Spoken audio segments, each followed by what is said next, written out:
Hello and welcome to our presentation for our paper, Harnessing the Power of Multilingual Datasets for Pre-Training Towards Enhancing Text Spotting Performance. I am Sanket, Biswas, the presenter for this work, and this work was done in collaboration with my colleagues Aloy, Ayan, Josep, Umapada, and Saumik from the Institutes of Computer Vision Center, Indian Statistical Institute, and IIT Kharagpur.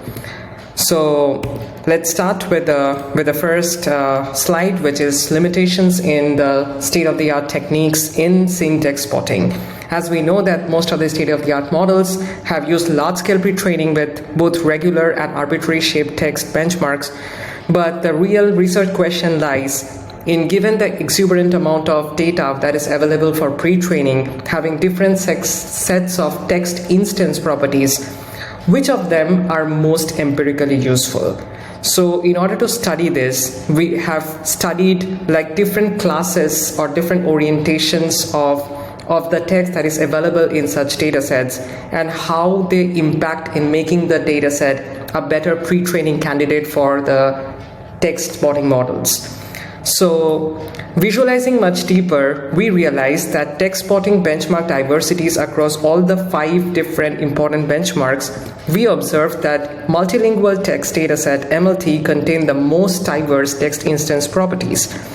Apart from them, TotalText contained the most diverse text orientation among the arbitrary-shaped text benchmarks, while RECTS contain the most diverse non-English arbitrary-shaped text benchmark, which is in Chinese.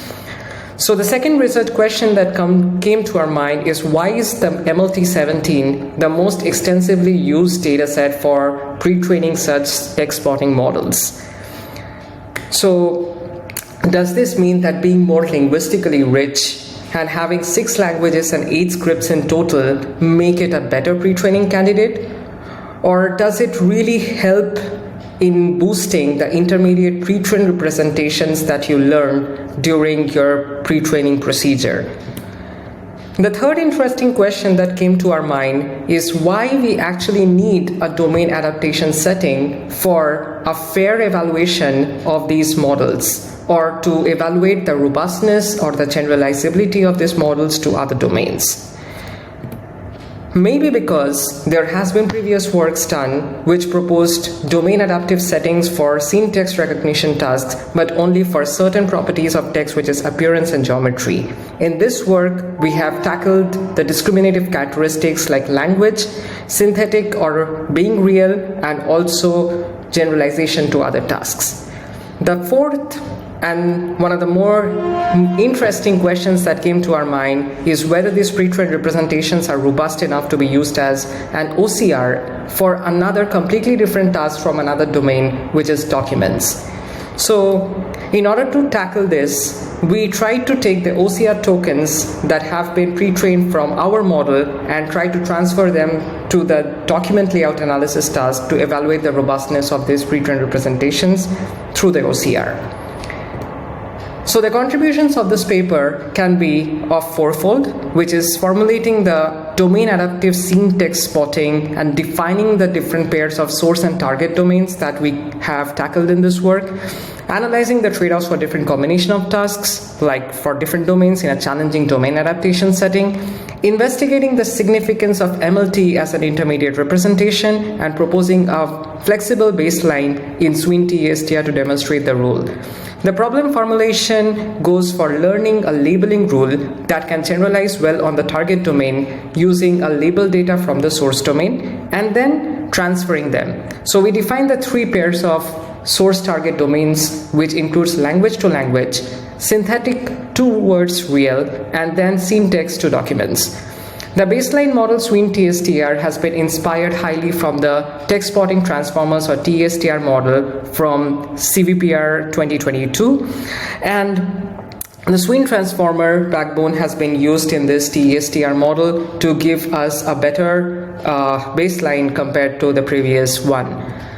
The domain adaptive text spotting task mainly includes a training scheme that helps to learn more domain agnostic representations of the features through an improved intermediate representation of combining real data with synthetic data in a more effective way.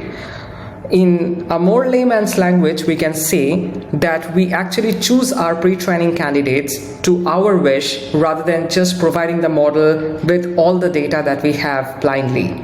So that helps us to actually compute the fairness in the evaluation of these models towards the performance for a domain-specific task or even a domain-agnostic task. How beneficial is this training scheme? So let's look into the evaluation on the domain adaptive scene text spotting task for arbitrary-shaped benchmarks, where we realize that you get a significant gain in performance when you use IGDAR MLT17 as the pre-training candidate after an initialized synth text data pre-training in all the metrics of F1 scores as well as end-to-end recognition tasks. We also realize that TotalText combined with MLT17 gives you the best results for detection as well as end-to-end recognition tasks for TotalText, but not so much in the case of CTW1500. The reason for this is because CTW1500 is at the sentence level, which is a more complicated task compared to the IGDAR 17 datasets or the TotalText dataset, which is given at the word level. So since the annotations scheme is kind of different, so CTW1500 doesn't have the similar impact, but still you see a gain in performance with the intermediate representations. Also, the same criteria or the same schema is observed for regular shaped text of IGDAR 15 or the REGS datasets, as you can observe from here. Also, we realize that synth to real domain transfer always gives you a consistent performance improvement on any scene text spotting benchmark, while real to real fails to address the similar data distribution shift, which makes us a firm conclusion that synthetic data checkpoints or initialization is indeed quite important for real data to boost the performance of the overall scene text spotting models. Also, what role does the data diversity really play in the trade-off? We did another experiment actually to find the correlation between the source dataset and the target datasets using the FID, FSIM and the SSIM metrics, where we saw that MLT17 has the closest perceptual similarity with TotalText, which is why they are the most preferred choice for SOTA pre-training. Structurally with SSIM, TotalText is the most similar to CTW1500, which shows why it helps more than MLT17 to improve the performance. The evaluation on the DLA task, as you can see, is the baseline model actually can, incorporating the OCR tokens from our model, actually performs well for both text as well as math regions and improves the performance. While for others it doesn't seem so, but it is indeed a promising result. So the overall this is actually the overall inference of this evaluation on the DLA task, which is also quite interesting.